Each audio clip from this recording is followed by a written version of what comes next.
at the end of this. And without ado, Cherian.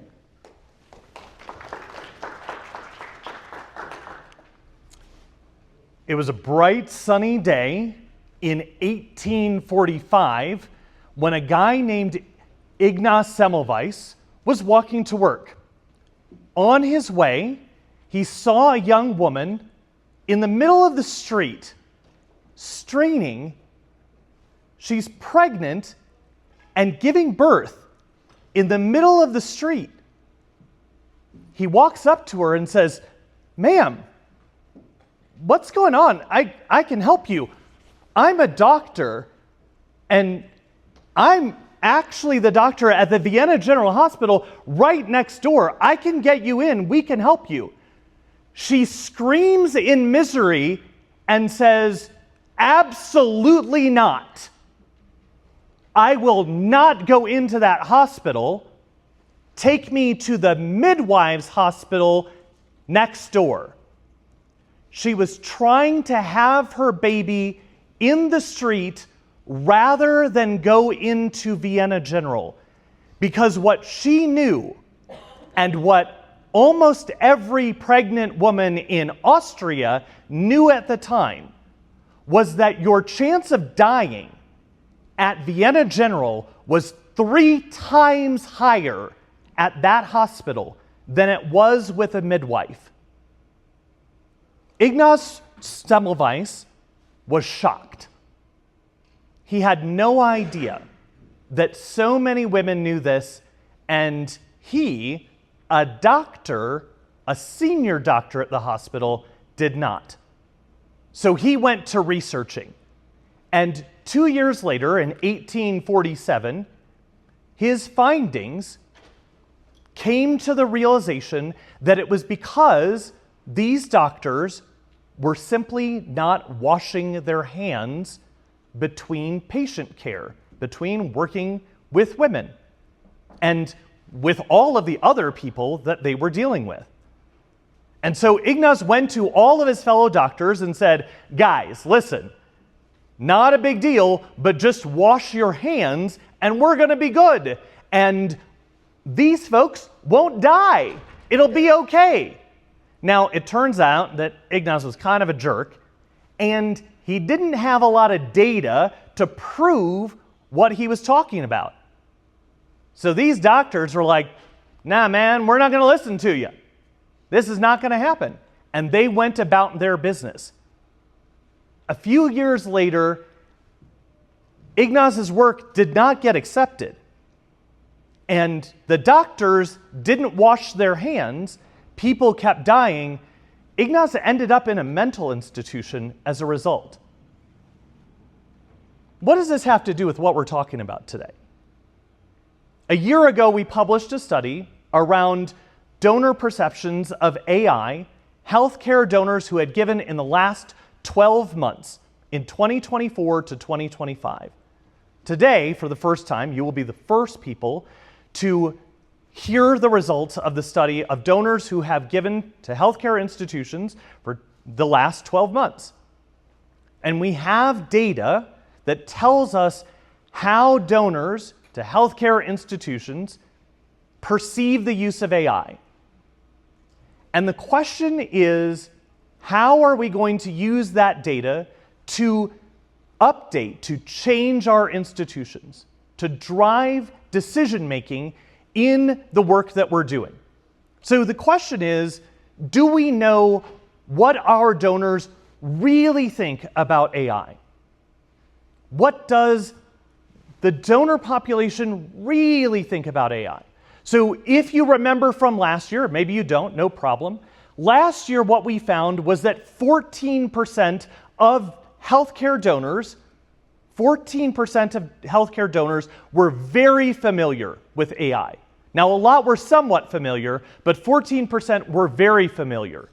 This year, 51% are very familiar. Explosive growth in those that are very familiar with AI.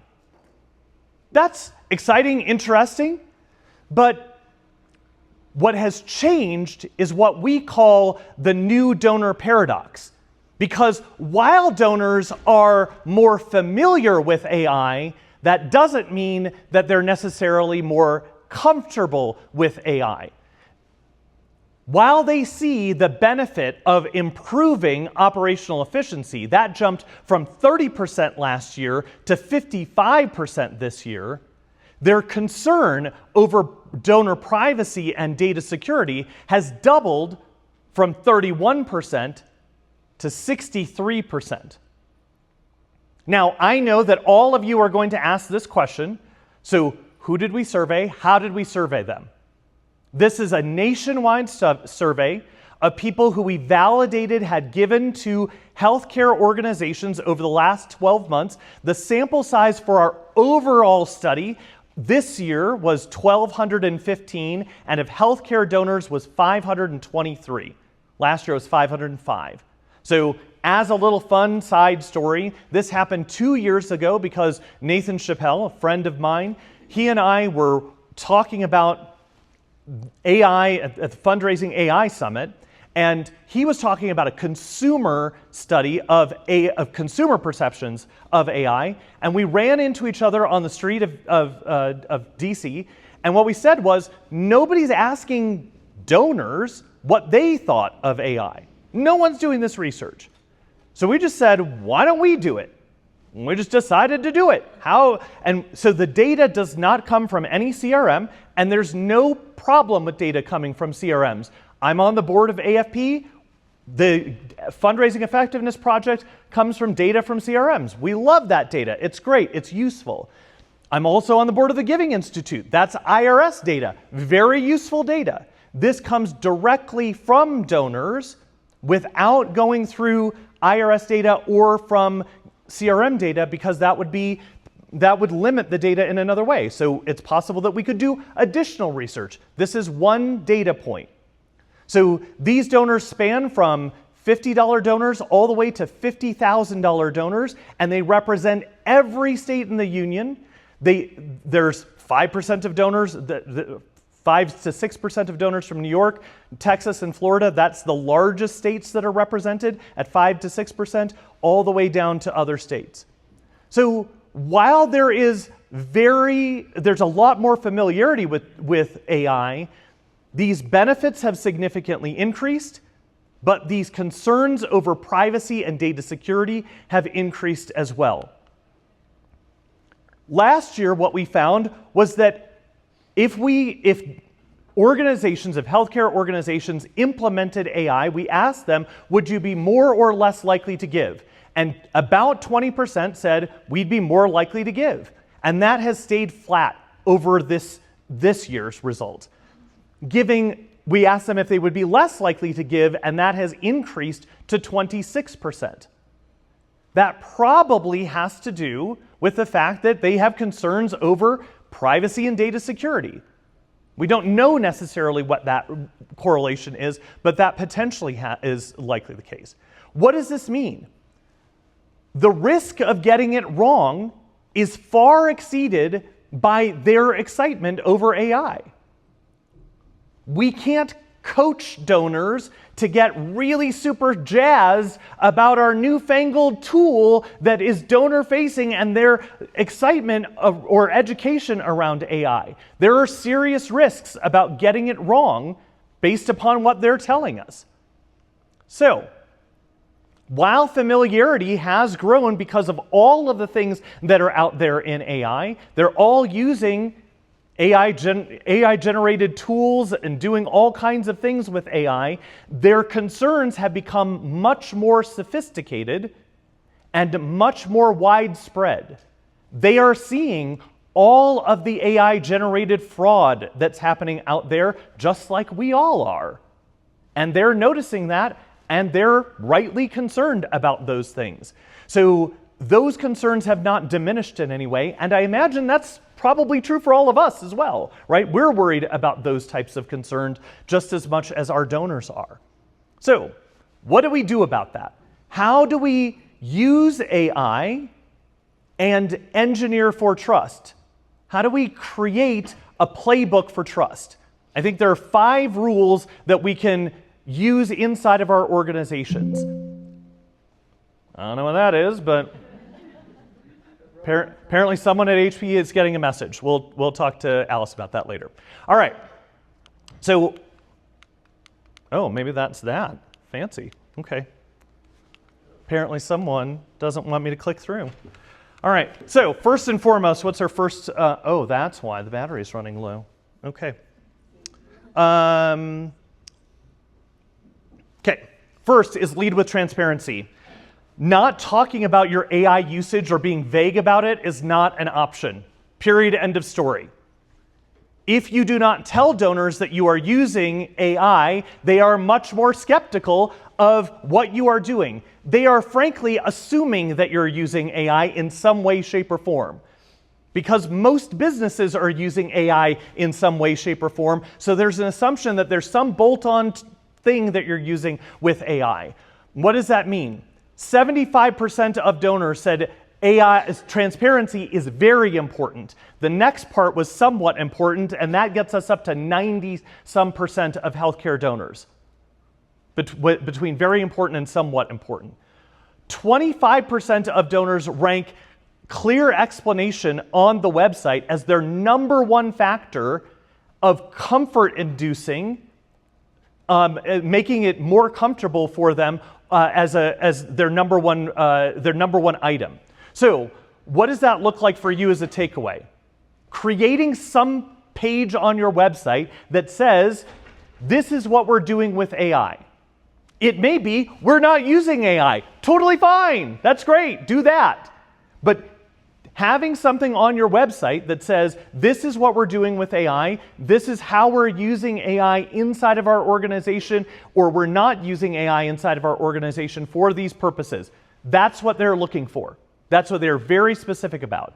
Some organizations are saying we're using AI for image generation in these ways. We might edit images, the background of images, like World Food Program is using AI for those purposes. Second rule, prioritizing privacy and human oversight. Privacy was the top concern. 63% of donors said that privacy was really important to them. Relatedly, and this was very important to donors last year as well, if you remember, what they were concerned about was the lack of human touch in fundraising. The lack of human touch in fundraising was the second concern for 56% of donors. So AI is great. That's really, really important. However, what they were really worried about is how are we going to navigate a space where we do not have humans engaged in the process of fundraising in particular. So the takeaway from this is, how do we emphasize that humans are doing something in this process? How do we make sure that humans are reviewing the AI decisions that are occurring inside of the organization? And what is that review process inside of your organization? So there's a concept. How many people are familiar with the concept of shadow AI? You can't raise your hand, Adam. So not many of you, and so I'm going to stand. I wish I had an actual soapbox, and I'm going to stand on it for a second. Pardon my little diatribe here. This is like whenever you go home, Saturday, whatever, Monday, this is what you need to go audit inside of your organization. This isn't in the slide deck, so feel free to take notes. I'm fundraising old enough to remember that one of my other duties as assigned was to go get typewriter ribbon to type out donor record cards. Maybe that doesn't apply to you, but that was not fun. When that was happening, nobody picked up the Smith Corona typewriter and took it home to do their work. When we had Tandy desktop computers, nobody picked up this Tandy desktop computer and took it home to do their work. Every single person inside of your organization has ChatGPT. Every single person inside of your organization has ChatGPT. Every single person inside of your organization has ChatGPT. At this conference last year, at a roundtable, I sat next to a woman who said, my organization prohibits the use of AI in any form. So, I email from my work computer to my phone. I use ChatGPT on my phone and email it back to my work computer. This is the concept of shadow AI. You do not know that people inside of your organization are using ChatGPT or Claude or Gemini or fill in the blank, doesn't matter. This is the largest risk inside of your organization, bar none. Bar none. They are not saying that they are using ChatGPT or whatever they're using, but they are using it. They are, and it is absolutely time in the year of our Lord 2025 to stop sticking our heads in the sand and saying that people are not using it.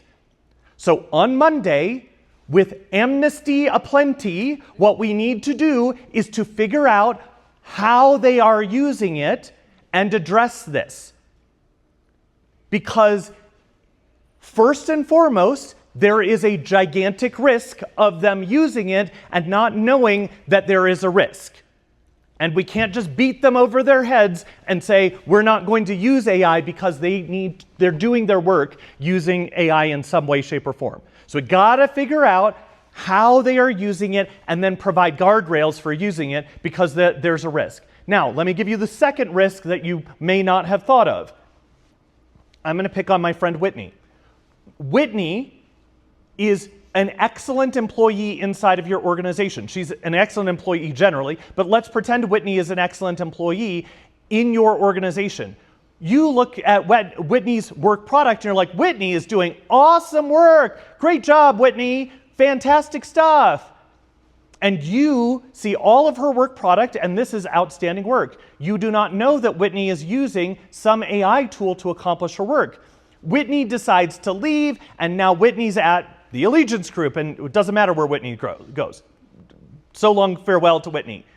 You now hire for Whitney's role, but you didn't know that Whitney was using AI. So now you hire Sally. Sally comes into the role. Sally doesn't know that Whitney was using AI, and it's actually FTE plus AI. But that's not what the job description is. Sally can't do the work at Whitney standards because it was Whitney plus whatever that tool was.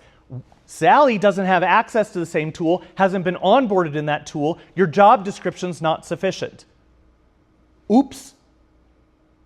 How do you get that job done in the New World Order? Jinkies, my friends. So Monday, this needs to get addressed somehow, not just because of the donor risk, but because of the internal risk scenario. So I'm sure your IT teams are figuring out all of the cyber security protection issues, but you also need to have internal trainings around cyber security, the release of PII, what does that mean around our emails and whatnot. I'm off my soapbox. Next. This is very clear from the donor data. 40% of donors say they are not comfortable with AI fundraising solicitations. They are comfortable with all kinds of other things. Back-end functions. Do you want to do drafts? Do you want to create back office work? Do you want to do any of those things? Absolutely. We love all of those things according to the donors, love all of those things. You want to do all of the work up until the human part? Fantastic. What they are saying is we're not comfortable with fundraising solicitations. Yeah. Is there fidelity of that? Is that like a mail or an email or just like an AI chatbot calling you with the solicitation? What is the... So one question that we asked is what is the concern around AI portrayed as humans? And that was a top concern. So, but we didn't distinguish between like an email being written or a print direct mail, that part of things. So I don't know that I would necessarily read into, would they be able to distinguish between an email being fixed by a human or sent out automatically by a human. I don't know that. But what they're saying is like a solicitation by AI is what they'd be concerned about. So I'd say read that however you want. A quick question Yeah. about the transparency on your website. Yeah, sure. So I'm like very basic, so I Totally. And so would you put something that's like our staff use ChatGPT to formulate their emails, our radiologists use ChatGPT to enhance imaging, like that degree of every detail, or that we use it to operationally efficient? Yeah, I think you could be that general about it. I don't think that you need to say like, my emails are less snarky because of ChatGPT. I don't think you. They are, and I'm sure my colleagues are thankful for that. But it is. I don't think you need to go to that detail. I think you can just say, generally, this is how we use it. And I think what they're more concerned about is anything that involves the use of their data, right, or their personal identifiable information, if that's involved. Yep. Next. Frame AI as a tool for greater impact. So connecting technology to the mission, one of the larger concerns was, are we using AI for AI's sake? Is it a shiny new tool? Are we just spending money? Is this an investment that's worthwhile? Or is it actually doing something? So here's the point that we need, there's 2 points that I want to make about this.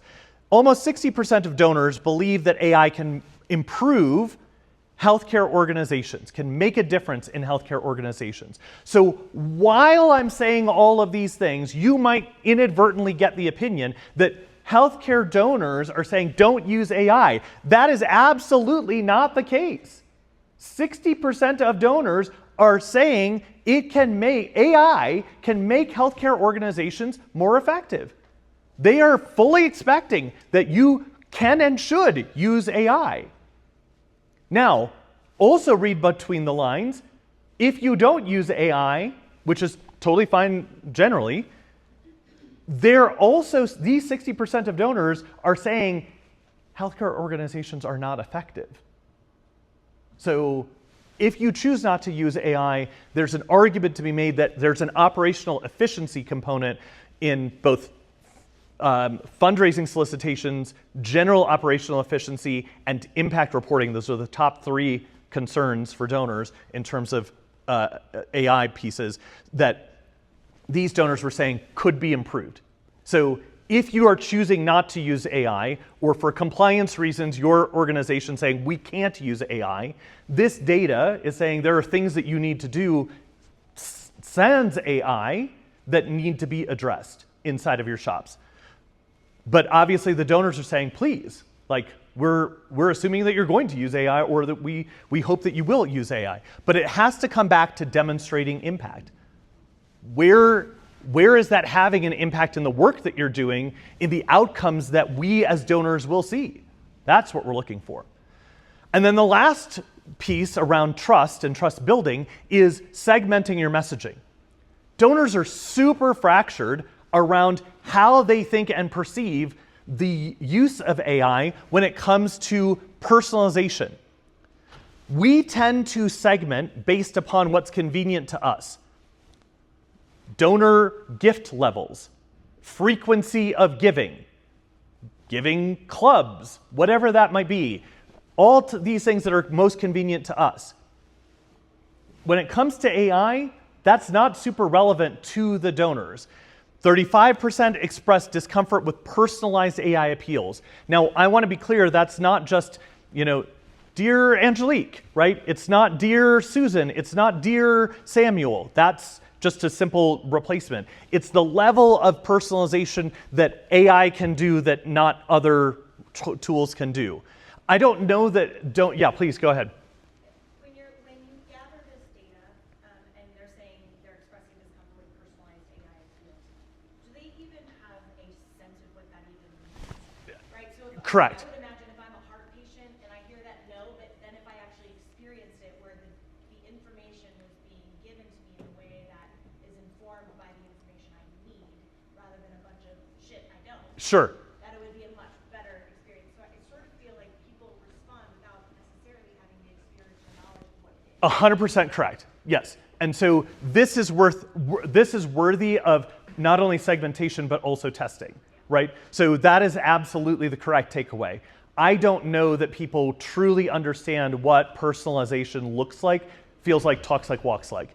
But it's worth noting 28% appreciate it, 27% don't mind as long as they're informed, coming back to the transparency piece. I think people are just unsure of what this actually looks like in a healthcare environment, particularly with maybe a diagnosis or something like that. So, what are our takeaways? Truly, not just in general around AI, but particularly around the study last year and now what we have this year, the ground is constantly shifting. This is the value of not only talking to donors, but you talking to your own donors. Like, this is not gospel truth. This is a data point. You should go back and start talking to your own stakeholders about their perception of AI. I hope that's one of the takeaways. And formulate stakeholder conversations, and whether it's an advisory team or something like that, because the ground is constantly shifting. It's moving very rapidly. And their perceptions locally, meaning to your organization, may change based upon what's happening in your own community. If something happens in your community around AI, their perceptions may shift dramatically. So live data has a tremendous impact on your decision making and should continue to have a tremendous impact on your decision making. We're spot checking this data every year. So next year at AHP, we'll have a new set of data for 2026. But honestly, that's not sufficient for your needs. You probably want to pulse check this even more regularly inside of your own organizations based upon your community. But you do need to know that your donors are AI literate and they're skeptical, and what does that look like inside of your own communities? I will say that this isn't going to change, right? Trust is not going to change. What that looks like will change, but it is paramount. Privacy is going to be paramount. That's solidly in the case, right? And probably strategy being your North Star, whatever that looks like for your organization, is going to be critical as well. So you will undoubtedly need to connect whatever you're doing in AI to some sort of mission impact. It can't be this random, ooh, shiny, like, that's cool, that's fun toy out there that doesn't drive some sort of very specific outcome that is tangible for your teams and for your stakeholders. So, in closing, our guy, Ignace, did not have the impact that he wanted to. 50 years went by, he died alone in a mental institution, very unhappy. Nobody was washing their hands. But 50 years later, in the Crimean War, a nurse by the name of Florence Nightingale had data to be able to prove that washing your hands actually made a difference, and it was in a wartime scenario where it was very urgent that people did not die. And they figured out, if we don't solve this problem today, we are going to lose the war. And I would argue that we're in a space where this information is changing rapidly, our environment is changing rapidly, we have some bits of data. And my question to all of you as we enter this period of questioning is, the donor base is evolving, and it's evolving rapidly. How quickly is your strategy around this evolving? Are we going to come back a year from now, in 2026, at AHP, and your strategy will be the same? I hope not. I hope that will not be the case. It can't be, because this is moving faster than ever. So with that, we got microphones to answer questions. If you have questions about the study, I do want to share with you the QR code. We have printed copies if you're a paper person. I love paper. I have like Post-it notes all over the place. You can You can scan that and grab the digital copy. It's not gated. You can just grab that. And then we have paper copies. And then if we run out of paper copies, or we'll have some down at the booth as well. And then if you want to play with the data set, just send me a message and I will send you the data set as well. And then you can do all kinds of things with that as well. Happy to just send me a message and I'm happy to send you that. You can get the data set for the full study and for the healthcare one as well. So what questions do you have for me about this in particular? Yeah. From the donors that you asked, that you surveyed. Yeah.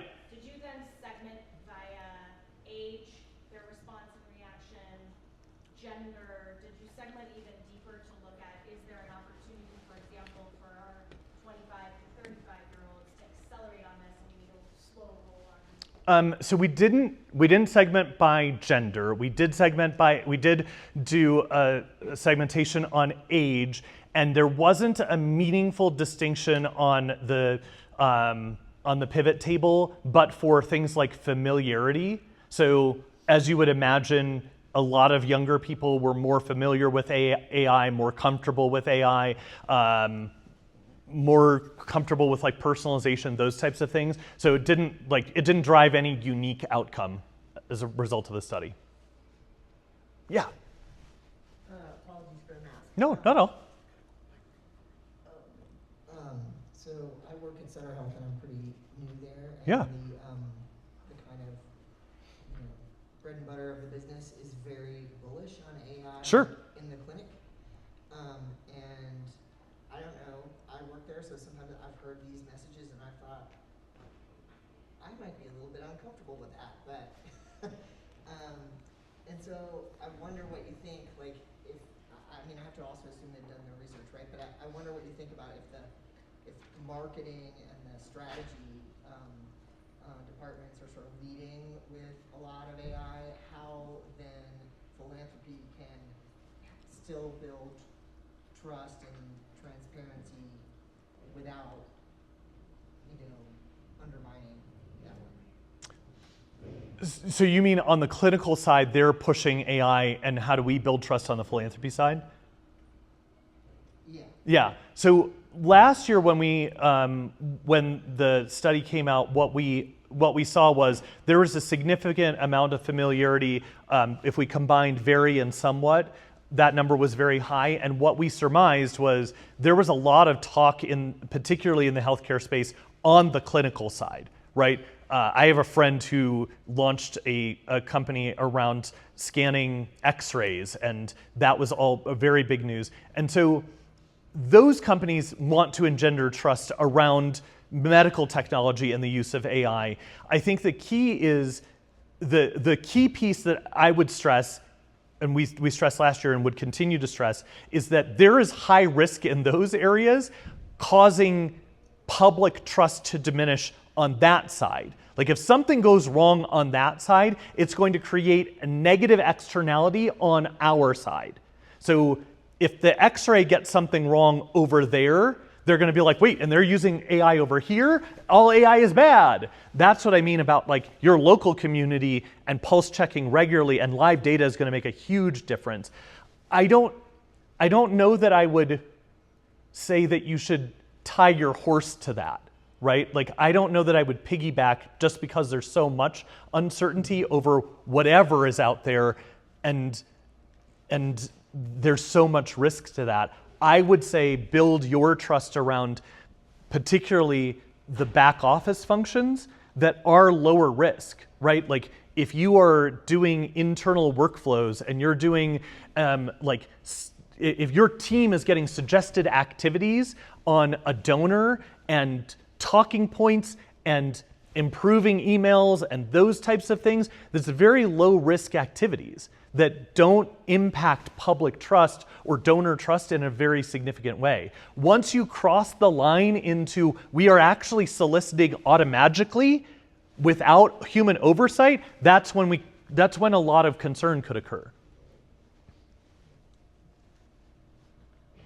I will run to you with a microphone. So beyond questions, what were things that were surprising to you about the data? Anything that is like like an aha or a like, whoa, this we have to do or we have to take away.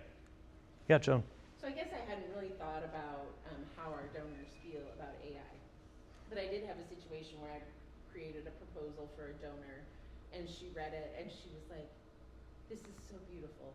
And, you know, your writing is, and I said, well, me and AI, right? Nice, yeah. I share that with her, but to your point, it's like, where do we be open about the fact that we're using AI to enhance our work and to touch their hearts, and that's an example of it worked. So I will say this because I've said this, and I also want to touch on environmental issues, not that you brought this up, but so I've worked with Whitney before when she was at Pursuant, and I've made this analogy several times. When I worked with Pursuant, I would never write at the bottom of the appeal, this was created in conjunction with a consultant. Like, nobody does that. So why would I put at the bottom of an appeal or a proposal, this was created in conjunction with ChatGPT? Like, I don't think you have to do that. Even if, you know, like if you worked on it as a team, you don't put everybody's name on it like a research paper. So I think it's okay. Like, it's totally fine if you say that to a donor, you know, in a conversation. It's totally fine. It's laudable to do that. But I don't think we have to get to a level of disclosure that's sort of that obscenely detailed. You can if you want to. That's totally fine. I just don't think it's necessary to do that. But that's sort of like my level of thinking. Tim, I'll come back to. Oh, sorry, here and then Tim. The one thing that I wanted to address that sort of always comes up is the question of environmental concern and how do donors feel about that. We have not asked that question, and I think we do need to ask that question. And I've talked like all over the country about AI, and it typically comes up not in these settings, but in general. The thing that I want to address around AI is that, period, end of story, it is a problem, right? Like, anybody who tells you it's not a problem is not dealing with the actual issues. The cost of training large language models to the environment is significant. I live in Iowa. We have data centers next to my kid's school and next to our church. However, we are not training large language models at the scale that we are doing now. We are using large language models, and our use is really tiny, especially when we're talking about like a nonprofit use case. The stuff that you're using is like pennies, like microcosms of pennies every time you're doing something. It's very, very small. But the data center next to my kid's school is an Apple data center. The data center next door to our church is a Microsoft data center. So it's a problem, clearly. However, every single one of us, every single one of our donors, every single person is using Microsoft, is using Apple. Are we going to stop using Amazon? Are you all not going to watch The Diplomat? You should. It's outstanding. Are we not going to use social media? Are we not going to use Word? Are we not going to use all of these things? That's what we're talking about. AI is embedded in all of these things. So to say, like, ChatGPT is an environmental problem, yes, and we're talking about if we're going to say, like, don't use a prompt, it's like turning down the AC in your car 1 degree. If even, like, I don't even think that's a good analogy, right? That's what we're talking about. Okay, can I get to Tim too? I'll be real fast. Okay. Okay. So in the transparency thing, I was talking to one of those people who have like a virtual engagement bot, basically, and they text or email and they say, "Hi, I'm an virtual engagement officer powered by AI." You know, and then it engages them right off the bat. If they want to opt out, they opt out immediately, right? But it's kind of interesting to me because I feel like sometimes some of my donors don't call me back because they feel guilty, right? They're people I've known for years. You know, like, I'm not going to give this year. I'm not even going to call Deb back. And I'm like, just call me. Let me know. I'm fine with that. But I don't know, to hear them say it, they are having a lot of engagement with those virtual engagement bots, whatever, with certain demographics, and I don't know, but the transparency thing I found really interesting. It was the first 6 words of the text. So that was great. Yeah. Tim. I want to piggyback on Yeah. that. In your survey, did you ask the donors' level of involvement with AI? Like, have you been engaged by virtual gift officers? No, we did not ask if they were engaged with virtual gift officers. We did ask their comfortability with AI bots representing humans, and it's 37% of them were listed that as a number 1 concern. Yep. Thank you all. If you have other questions, I'll be around. Thank you. Don't forget to take a lunch.